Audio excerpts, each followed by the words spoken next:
Quero agradecer em primeiro lugar ao Léo pelo convite, todo o pessoal da ABC2, todo mundo que está aqui participando comigo, alguns rostos conhecidos, amigos aí do Instagram, das redes sociais. E eu vou falar de um tema que é bem interessante, que é a respeito dos evangelhos. Um tema que eu gostaria que fosse fácil, mas não é. A gente vai perceber que ele tem aí várias discussões, várias divergências de opinião, e com certeza não vou conseguir esgotar o assunto, então a minha proposta é apresentá-lo de uma forma panorâmica, realmente, essa questão das discussões de como se enquadrar um evangelho e para onde os estudos estão indo, assim, no momento. Eu vou partilhar minha tela com vocês.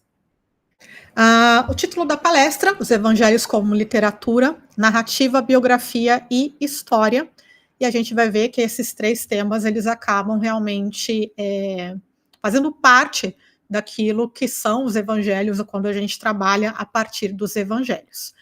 E acredito que todo mundo já ouviu falar, né, que os evangelhos são biografias. Então, é bem comum a gente ouvir falar isso, né, que os evangelhos são biografias, mas não são biografias no sentido moderno. E a gente vai falar um pouquinho sobre isso. Só me confirma se está passando o slide, Léo. Ainda não, você deve estar na apresentação só para você. Aí foi, agora foi. Foi agora? Foi, então o Richard Buckham, não é? Perfeito. E aí eu quero começar então com essa fala do Richard Buckham, que diz que não faz muito tempo que quase todos os estudiosos do Evangelho teriam dito com muita confiança que os Evangelhos não são biografias de Jesus. Agora, porém, muitos diriam que é precisamente o que eles são, embora com a qualificação de que são o tipo de biografia que as pessoas escreveriam naquela época. Então, durante um tempo, houve uma discussão se de fato os evangelhos seriam biografias. E durante um tempo acreditou-se que não, que eles não compartilhariam desse estilo, desse gênero literário. Mas hoje é quase que um consenso, quase porque nunca é consenso, de que de fato os evangelhos eles são biografias, mas biografias no estilo greco-romano. Então, a minha proposta hoje é falar um pouquinho a respeito desses desenvolvimentos e dessas características que situam, então, os evangelhos nesse gênero literário. E aí, antes de chegar propriamente no evangelho como gênero, vale a pena a gente entender o que é evangelho, uma vez que o termo ele é usado com uma gama de significados. Até mesmo no modo mais assim coloquial, mais comum do termo, quando a gente fala, eu estou indo pregar a Bíblia, muitas vezes eu vou usar evangelho como sinônimo, né, da própria Bíblia ou da mensagem. Lembrando que a palavra, o termo evangelho, ele vem do grego evangelion, que significa boas notícias ou boas novas. E nós vamos encontrar esse termo, então, no Antigo Testamento, no Novo Testamento, e também fora, em outros textos, esse termo lhe aparece. Então, no mundo greco-romano, vale lembrar que a palavra evangelho ela tinha o sentido político-religioso. E era uma maneira propagandística para anunciar o nascimento ou a ascensão de um imperador. Porque religiosa também, né? A gente está falando do imperador, por causa da ideia do culto imperial, que começa a se desenvolver também por volta aí do período de Augusto. E a gente tem a nossa, vamos dizer assim, a nossa evidência histórica mais importante disso é a inscrição de Priene, do calendário de Priene, que fala a respeito do nascimento de César Augusto, como boas novas, né? E o termo evangelho ele é utilizado. Mas também existe aí uma conexão com o Antigo Testamento. Então, existe um termo no hebraico que passa a ser traduzido por evangelho na Septuaginta, por esse evangelho em grego, que está presente em vários escritos históricos, salmos também, mas principalmente se destaca o uso dele em Isaías. E alguns versículos se destacam, como, por exemplo, Isaías 49, o 52:7, que fala como são belos nos montes os pés daqueles que anunciam as boas novas, que é um texto que depois Paulo, lá em Romanos, vai fazer uma alusão.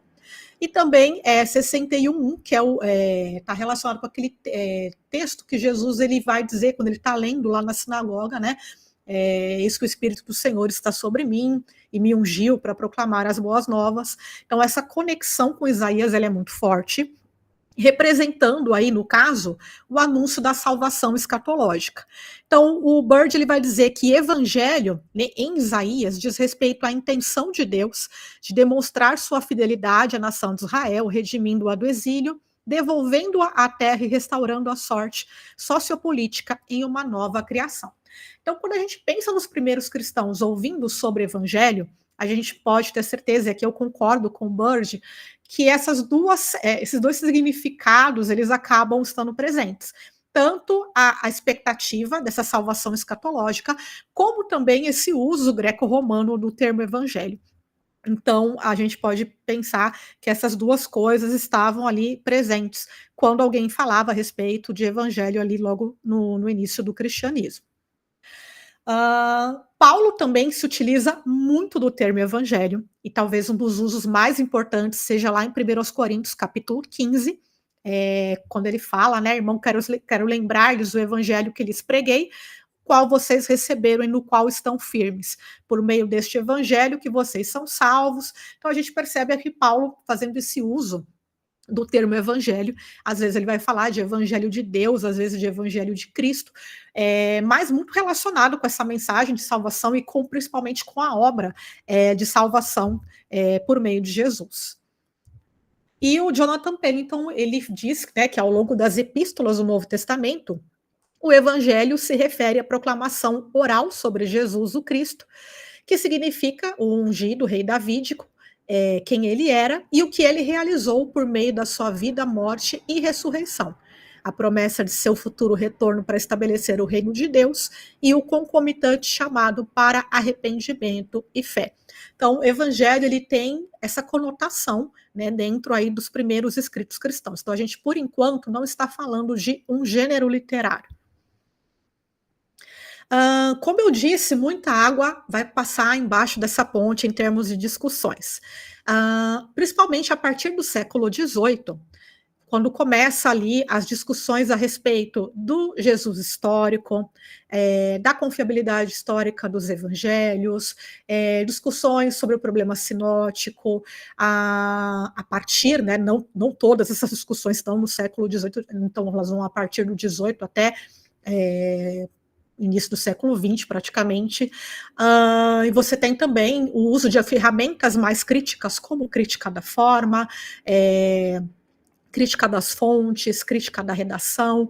Então, alguns autores, incluindo Bultmann, começam a propor que o evangelho ele não pertence a nenhum gênero conhecido, eles não seriam biografias, mas eles são algo sui generis, eles são algo próprio, sem tanto uma preocupação histórica, seriam mais uma preocupação querigmática, e a gente sabe que todas essas discussões, elas são interessantes, elas trazem alguma contribuição na compreensão dos evangelhos, mas ao mesmo tempo elas são um pouco infrutíferas no uso que essas ferramentas tiveram para lidar com os evangelhos. E na última parte do século XX, a erudição do Novo Testamento começou a se afastar dessa avaliação dos evangelhos como sui generis, como um gênero típico, né, próprio, em todos os pontos, com um movimento em direção a uma leitura mais literária e maior respeito pela natureza teológica e narrativa dos evangelhos e da habilidade dos evangelistas. Então, eles eram tidos como que apenas pessoas juntando ali histórias, não era dado ali muito, como fala, muito valor, né, aos aspectos narrativos, ao aspecto literário da composição desses evangelhos. Alguns chegavam a comparar os evangelhos com folclores, né? Então, a partir do século XX, começa-se, então, um movimento se afastando disso, dessa avaliação, e começa-se a ter um outro olhar a respeito dos evangelhos. E aí começa-se a trabalhar, então, a ideia dos evangelhos realmente como um gênero literário, e algumas tentativas de classificação dos evangelhos são feitas. Então, por exemplo, a gente tem a ideia, né, das aretologias, então, que eram narrativas de homens divinos. Então, alguns vão tentar trabalhar essa ideia das narratologias. Outros vão fazer comparações com tragédia ou comédia, que eram gêneros de escrita, né, do mundo greco-romano. As tragédias por conta, por exemplo, da história da morte de Jesus, da crucificação, e a comédia, embora a gente pense aqui como algo engraçado, a comédia seria aquele final feliz, aquela reviravolta, que no caso se enquadraria bem com os relatos da ressurreição. Então, alguns autores ainda remetem a algumas desses gêneros do mundo antigo. Então, por exemplo, Scott McKnight, embora ele classifique os evangelhos como biografias, ele fala dessa semelhança com tragédia e comédia, por exemplo. Alguns também tentaram comparar com os épicos gregos, como os escritos por Homero, né? E também com biografia laudatória, ou seja, uma forma retórica, encomiástica, que seria um texto escrito em louvor a alguém. Então, algumas dessas tentativas foram feitas, e vocês provavelmente vão encontrar aí nos livros, nos materiais. Mas é interessante a gente também pensar a partir da própria descrição dos sinóticos, né? Para a gente entender como se constrói, então, essa ideia de um gênero. Então, por exemplo, Marcos, ele vai começar ali, né, se descrevendo como o princípio do Evangelho de Jesus Cristo, Filho de Deus. Alguns discutem, como por exemplo Michael Bird, se de fato esse prólogo estava ali presente dessa forma, nessa descrição, e também se Marcos está falando a respeito de um gênero específico ou a respeito da mensagem, né, da mensagem sobre Jesus Cristo.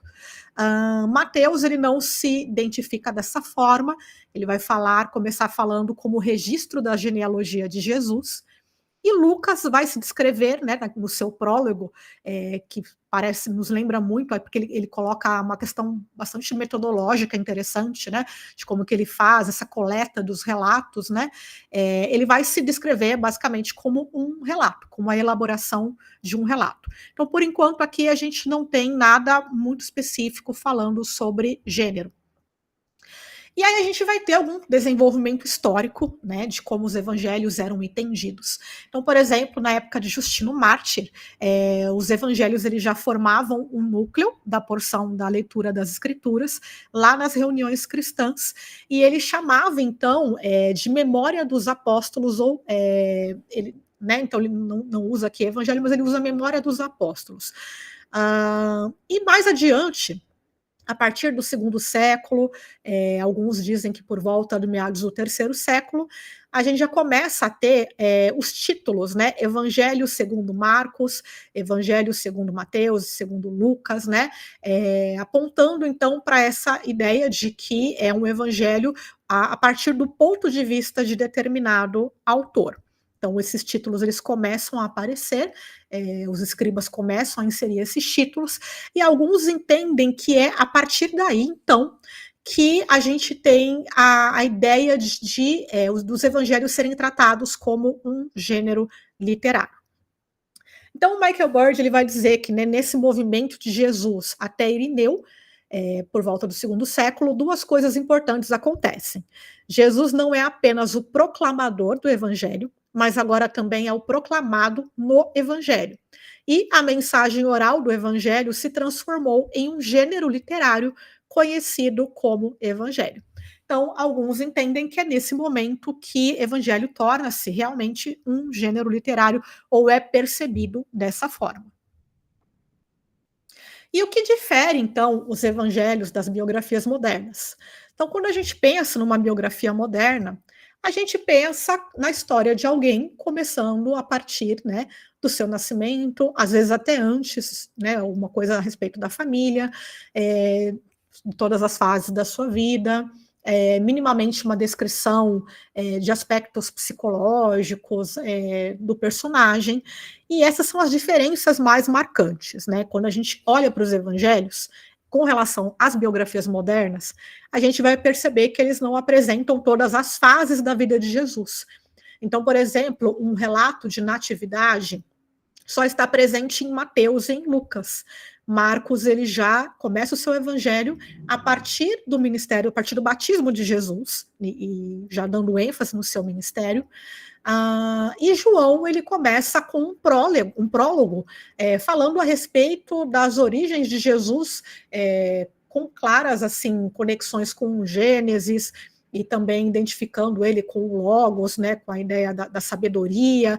Então, a gente percebe que nem todos os evangelhos têm uma preocupação de apresentar todas as fases da vida de Jesus.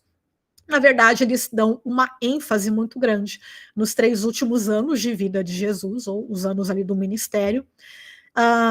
Os eventos, eles não estão em sequência cronológica e geográfica linear, e o ponto máximo da história, né, o ápice, é a morte e a ressurreição de Jesus.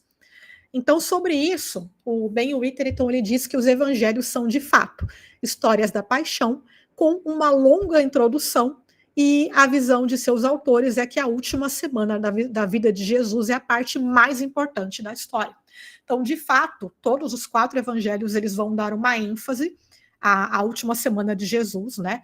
Desde a ida até Jerusalém, a crucificação, a ressurreição. Então, esse realmente é o ponto alto de toda a narrativa, né? Como diz o Ben Witherington, o horário nobre, né, dos evangelhos. E você vai ter, então, todo o material anterior a isso, os evangelistas, eles vão trabalhar com ênfases distintas. E até mesmo, às vezes, com a forma, né, com o ritmo da narrativa, como, por exemplo, quando a gente pensa em Marcos, toda a parte que fala do ministério de Jesus é bem acelerado, mas quando chega nessa parte, né, da parte da paixão mesmo, dos momentos finais de Jesus, a narrativa ela adquire um ritmo mais lento. Então a gente percebe essa ênfase realmente dos evangelistas. Evangelhos como biografia greco-romanas, né, que eram chamadas em grego de bioi ou em latim vita. Então, como que chegou-se a essa conexão, né? Jonathan Pennington, ele afirma, né, que um gênero é um termo geral que a gente pode usar para descrever um agrupamento de obras literárias que compartilham um conjunto de características, permitindo flexibilidade para qualquer trabalho em particular, manifestar ou omitir algumas dessas características ou enfatizar outras. A melhor analogia para descrever isso é de uma semelhança familiar. Então, embora os evangelhos apresentem claras diferenças entre um e outro, seja no seu prólogo, seja no desenvolvimento da sua narrativa, seja nas suas ênfases, a gente percebe que eles compartilham algumas características comuns que o colocam no mesmo gênero. Então é importante a gente pensar que o gênero ele tem um conjunto de características, mas ele permite uma certa flexibilidade, e que alguns autores, né, vão chamar isso de uma semelhança familiar. Então, tem coisas neles que os tornam semelhantes, apesar de todas as suas diferenças. E o Richard Burridge, que estuda bastante essa questão das biografias greco-romanas, ele talvez seja um dos nomes mais importantes nessa questão de finalmente, né, fazer um trabalho robusto, essa comparação com todos esses textos antigos e chegar à conclusão de que, de fato, os evangelhos possuem características de biografias greco-romanas. Ele vai dizer que as biografias greco-romanas não cobrem a vida inteira de uma pessoa em sequência cronológica e não possuem análise psicológica do personagem. Em vez disso, elas podem começar com uma breve menção da ascendência, da família ou da cidade do herói, né, do protagonista, do nascimento ou de uma anedota ocasional sobre a infância, que a anedota não é piada, mas é uma história curta. Mas geralmente a narrativa passa rapidamente para a estreia na vida pública. E a gente percebe que os evangelhos eles têm muitas dessas características. Então, características presentes tanto nos evangelhos como também nas biografias greco-romanas. Ambas são escritos em narrativa contínua em prosa. elas possuem histórias, logia, que são os ditos, né, as anedotas, discursos, sendo combinados para formar uma narrativa. Aprendemos algo sobre a ascendência do personagem principal e depois avançamos rapidamente para a inauguração da sua vida pública, no caso de Jesus, o seu ministério. As biografias antigas tinham o mesmo tamanho geral, então não eram textos muito longos, entre 10.000 a 25.000 palavras em média, e combina com o tamanho dos evangelhos também. 25 a 33% dos verbos são dominados pelo sujeito, enquanto outros 15 a 30% ocorrem em ditos, discursos ou citações da pessoa. As vidas de filósofos e professores geralmente são organizadas tematicamente, em torno de coleções de materiais para exibir suas ideias e ensinamentos. Quando a gente fala, por exemplo, de uma organização temática, a gente pode lembrar, por exemplo, do Evangelho de Mateus, que faz uma organização dos discursos de Jesus de uma forma temática. Então, isso era algo também comum a esse tipo de gênero do mundo antigo. E o personagem principal é iluminado por meio de suas palavras e ações como um modelo para os leitores, seja para emular ou para evitar. No caso de Jesus, obviamente, né, um modelo a ser imitado. Então, havia essa questão, né, de que todas as ações e palavras tinham essa intencionalidade de gerar esse efeito nos leitores, de ser um modelo realmente. Mas também compartilha de algumas diferenças, né? Então a gente pode pensar que por estarem dentro desse contexto greco-romano, os autores dos evangelhos eles acabam escrevendo dentro dessas características, desse gênero, biografia, mas a gente tem que perceber que eles também estão envoltos ali dentro do mundo bíblico. Então, existem diferenças que vão caminhar nesse sentido. Os evangelhos eles serão únicos no seguinte sentido, que eles possuem uma forte atmosfera judaica. O seu conteúdo principal é o ensino e a pregação cristã judaica sobre Jesus. Eles exibem sinais de uma cosmovisão teológica muito específica e se engajam em um diálogo intertextual explícito com o Antigo Testamento. Então a gente percebe que os evangelhos eles não partem do nada. Eles partem do Antigo Testamento. Um dos evangelhos onde isso fica mais claro é o próprio Evangelho de Mateus, com as suas fórmulas, né, que ele vai usar muitas vezes ao longo do Evangelho para que se cumprisse o que foi dito pelo profeta, né? Então essa conexão com o mundo do Antigo Testamento é muito clara. E, portanto, né, essa ligação com o Antigo Testamento e as intenções teológicas são aquilo que vão diferenciar os evangelhos das biografias do mundo greco-romano. O Jonathan Pennington ele se arrisca a fazer aí uma definição própria, né, do que seriam então, portanto, evangelhos, e ele vai chamá-las de bióis, né, essas biografias do mundo antigo plus, e ele vai dizer que seriam os nossos evangelhos canônicos são as narrativas biográficas teológicas, históricas e aretológicas, ou seja, formadoras de virtude. Nesse sentido, né, que a gente falou que tem as narrativas a respeito de Jesus, dos discípulos, tudo aquilo que é colocado, ela tem essa intenção de gerar um comportamento, de gerar uma ética, né, de formar valores, que recontam a história e proclamam o significado de Jesus Cristo, que por meio do poder do Espírito é o restaurador do reino de Deus. Então a gente pode enquadrar, de fato, os evangelhos dentro desse gênero. No entanto, a gente tem que perceber que ele tem diferenças significativas, né, que são exclusivas aos evangelhos. Claro que nem todos os autores vão trabalhar dentro desses parâmetros. Há, por exemplo, aqueles que vão classificar Lucas mais como historiografia mesmo. Então, não é incomum você ver esse tipo de tratamento. Mas, como eu disse, de modo geral, a tendência atual tem sido a de considerar os evangelhos como biografias do mundo greco-romano. E como a gente lida com as diferenças entre os relatos nos evangelhos e com os próprios evangelhos? Primeira coisa, como a gente já disse, quando a gente enquadra um texto dentro de um gênero, a gente tem que lembrar daquilo que já falei, já comentei, que os gêneros eles funcionam mais como uma espécie de uma família. Então, algum tipo de diferenciação entre um e outro é totalmente aceitável. Então, por isso, as diferenças tão grandes entre os 4 autores, os 4 evangelistas. Mas algumas considerações a respeito das diferenças, por exemplo, entre os relatos, entre as histórias que estão contidas nos evangelhos e que são motivos de debates, né? E aqueles que são mais críticos vão enxergar isso até como uma forma negativa.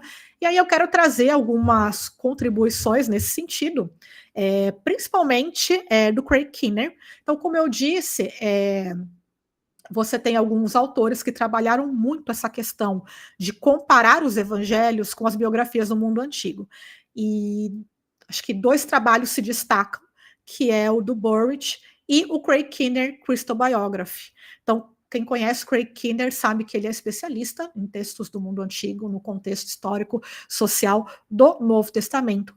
E ele faz, então, essas comparações com as biografias do mundo antigo, do mundo greco-romano, e ele vai fazer algumas observações interessantes. Primeiro, ele vai dizer que biografias no mundo antigo, ele enquadra elas dentro de um gênero da historiografia. Então, elas são história também, no sentido de que elas falam a respeito de um personagem histórico. Então, as biografias, elas não são invenções, elas falam a respeito de um personagem que pode ser situado na história. Escritas num período onde há maior preocupação com precisão histórica. Então, Craig Keener ele fala que esse período do Império, especificamente onde os evangelhos estão inseridos, seria o período onde as biografias têm uma maior preocupação com essas questões de historicidade. A gente também pode falar a respeito da validade do testemunho apostólico e das testemunhas oculares, que é algo que foi um tanto contestado.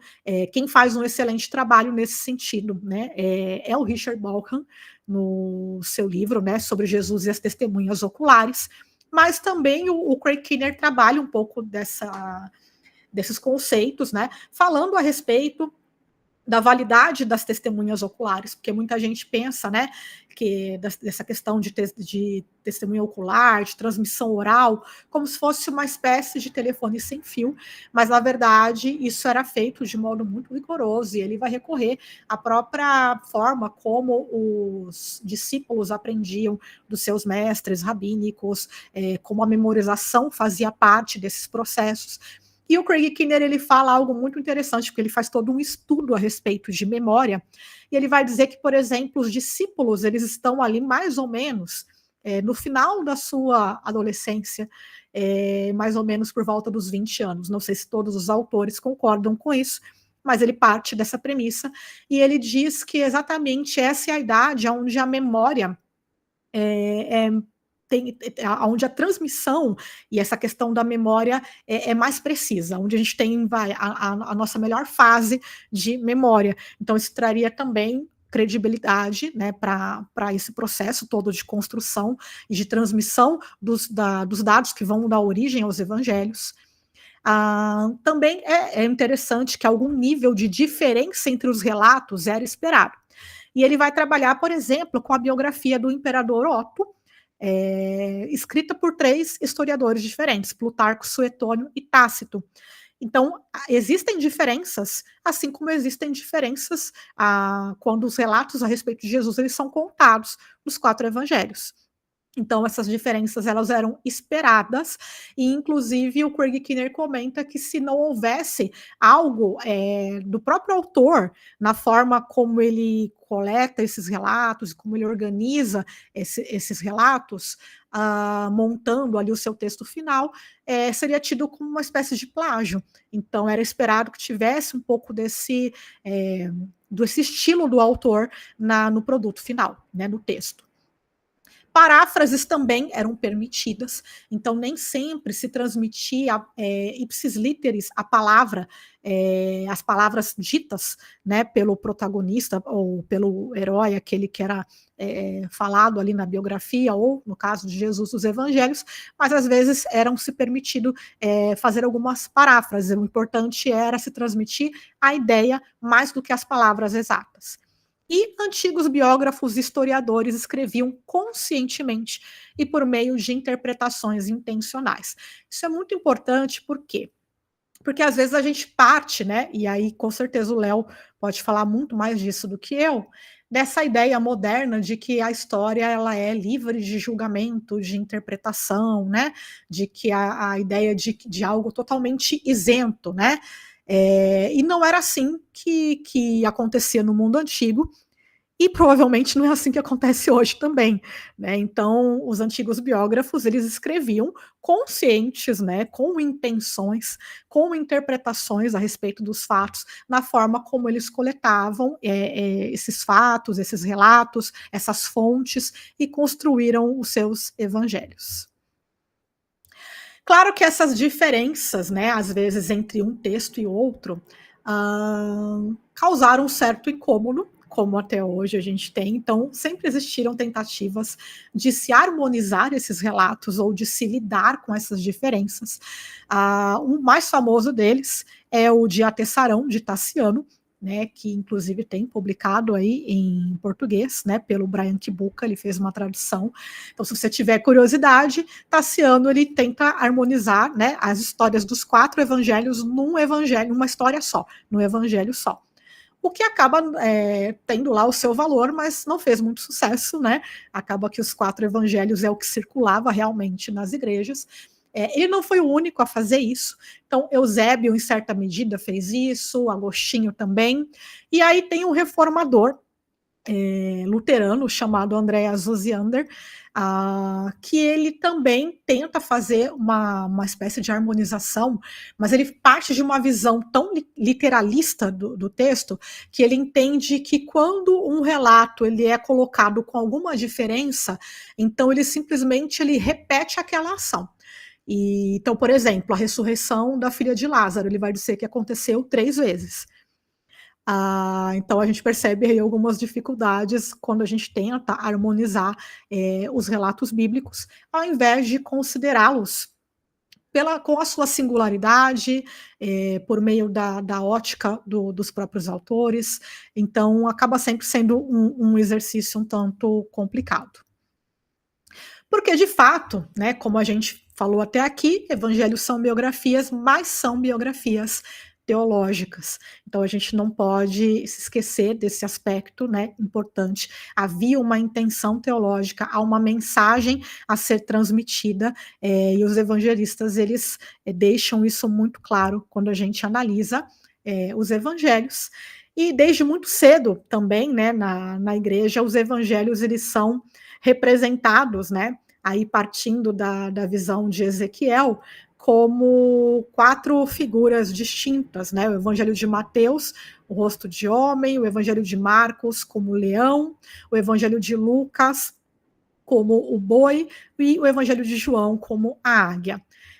O que começa como uma espécie de alegoria ou de espiritualização, acaba depois, se eu não me engano, acho que é Gregório, não vou lembrar o nome, ou Jerônimo, eles vão trabalhar a respeito dessas próprias diferenças mesmo, tá?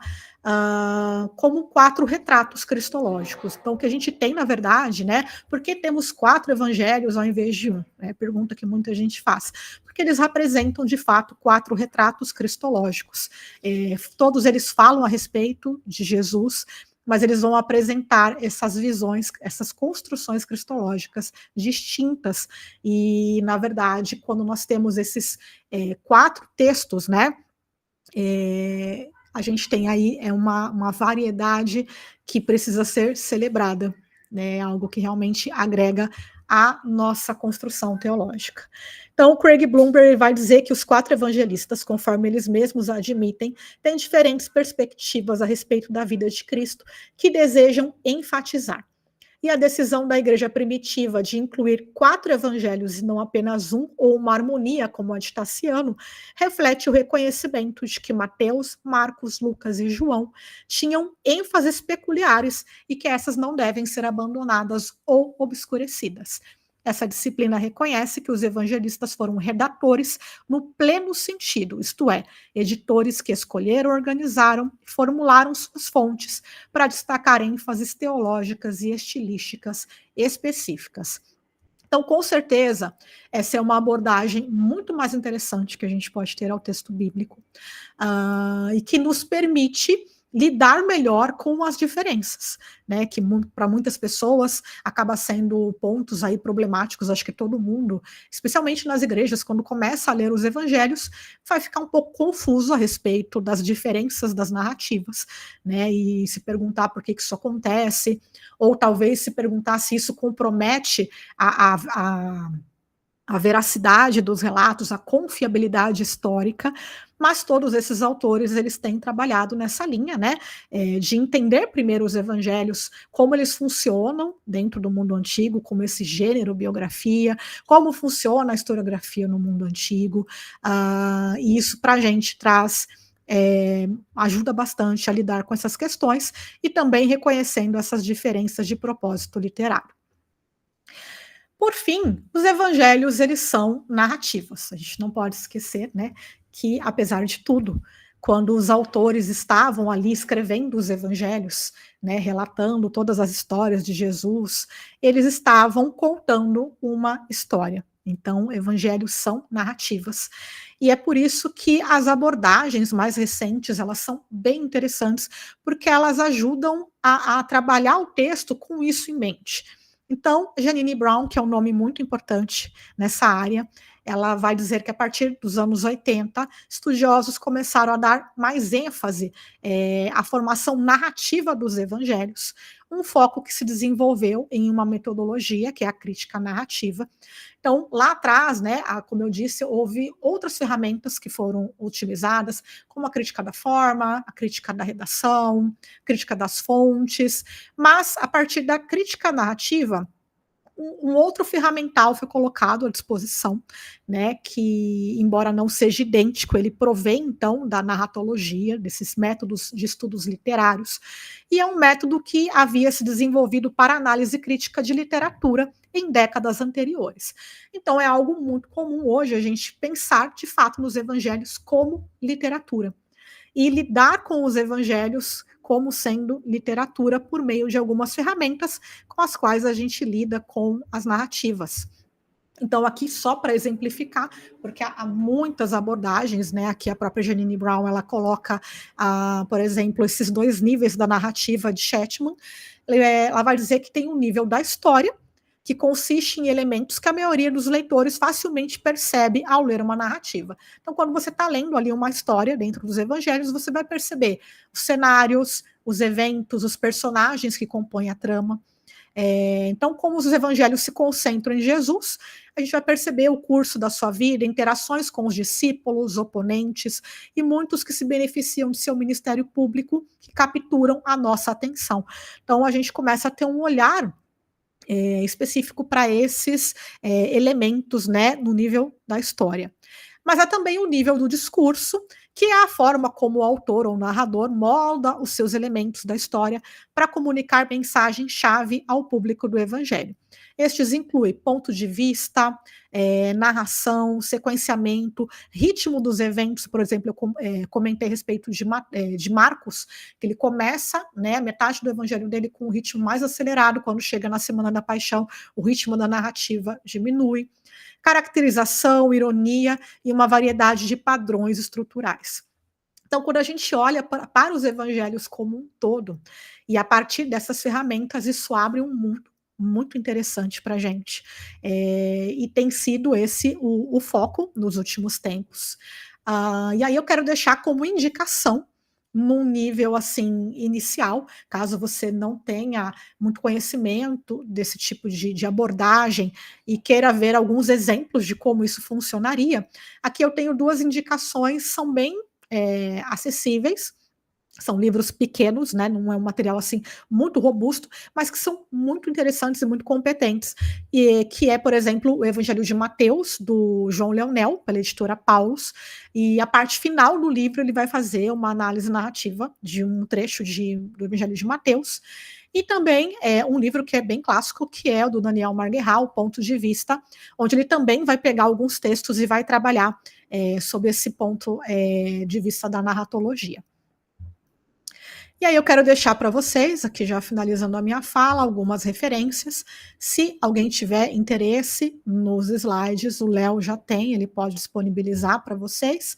Então essas são algumas das minhas referências. Como eu disse, eu não encerro o assunto aqui, apenas um panorama realmente dessas discussões, porque de fato são discussões bem acaloradas e nem sempre há consenso nisso, mas para vocês perceberem esses desenvolvimentos e como a gente pode, então, olhar para os evangelhos, como essas ferramentas, então, podem nos ajudar, porque é isso que um gênero literário, quando a gente pensa num gênero literário, ele acaba funcionando como uma porta de entrada para a gente olhar para o nosso texto bíblico, para como a gente deve ler e como a gente deve lidar com o texto bíblico. Então, aqui o que eu trago é um panorama, e eu espero que tenha ajudado a gente a entender um pouquinho essas discussões. Não daria tempo de falar dos 4 evangelhos, mas a minha dica, né, a minha sugestão é que você agora leia os evangelhos partindo dessas informações e tente perceber realmente essas diferenças. Então, eu agradeço vocês e é isso.